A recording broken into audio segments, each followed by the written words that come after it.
নমস্কার বন্ধুরা, জয় জগন্নাথ। আজকে জগন্নাথ দেবের রথযাত্রা।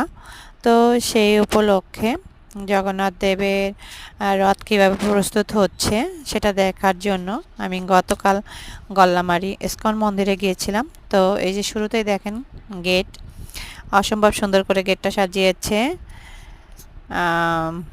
খুব সুন্দর করে লাইটিং করছে। এবং কিভাবে চলেন দেখি আমরা কিভাবে রথ প্রস্তুত হচ্ছে। এই যে দেখেন রথ প্রস্তুত করা হচ্ছে,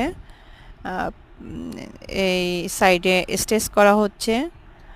আর এই যে সিঁড়ি দিয়ে দোতলা ইস্কন মন্দিরে ঢুকি, সেখানে ভগবানের দেখেন এই যে জগন্নাথ দেব, রাধাকৃষ্ণ সবাই কে সন্ধ্যা আরতি করা হচ্ছে।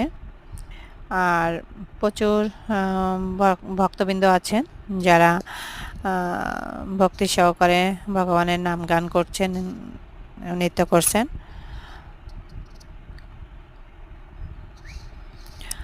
তো আজকে হলো এই যে প্রভুপাদের মূর্তি, আর এই সাইডটাই হলো মাতাজিরা সব রথের জন্য, জগন্নাথ দেবের জন্য মালা তৈরি করছেন, ফুলের মালা। তো আসেন আজকে রথযাত্রায় আমরা সবাই একত্রিত হয়ে জগন্নাথ দেবকে তার মাসির বাড়িতে নিয়ে আসি এবং অনেক মজা করি আর এই পূর্ণ অর্জন করি সবাই মিলে। জয় জগন্নাথ। সবাই ভালো থাকবেন, সুস্থ থাকবেন।